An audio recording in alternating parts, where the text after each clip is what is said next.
Mr. Andrew is famous because of his hospitality, horsemanship, valor, generosity, and munificence. Once upon a time, Mr. Andrew was on his way to help someone when he passed a village whose people was gathering up at a place and were crying. Mr. Andrew was surprised to see this but also felt sorry for them. He asked the people, "Why are you crying?" Through the sobs, they replied, "On the 7th of every month, a big terrifying monster comes to our village and eats up one person every time. Our leader is very kind-hearted and God-fearing. Tonight the monster will come to eat his son. We cannot fight this monster. Our leader's son will die for no reason. That's why we are crying." Mr. Andrew consoled everyone. "Don't be sad. If God wishes, the cruel monster will die this time. I will go instead of your leader's son this time."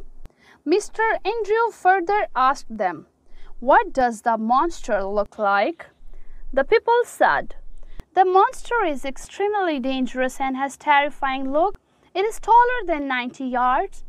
Mr. Andrew said, "Listen, we have to make a 100-yard long and 100-yard wide mirror and put it in that plot where this monster comes to eat people.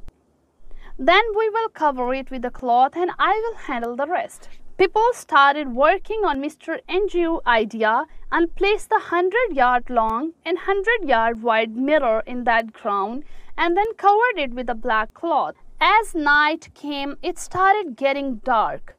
Mr. Andrew took his position in front of the mirror. The dark piece of cloth was still covering the mirror. When the monster came to that place, hissing and howling, Mr. Andrew quickly went behind the mirror and pulled the cloth off it. The monster was shaken to see another monster as its competitor. The reflection in the mirror did what the monster was doing. Seeing this, the monster started screaming and shouting. It shrieked so much that finally it burst into pieces. With the end of the monster, the people thanked God and praised Mr. Andrew's bravery and intelligence. Mr. Andrew said to people, "There is nothing more powerful and stronger than human in this world, and they are God's deputies. This is why we should not be afraid of anything in this world other than the Almighty God. Rather should face every problem with bravery and persistence."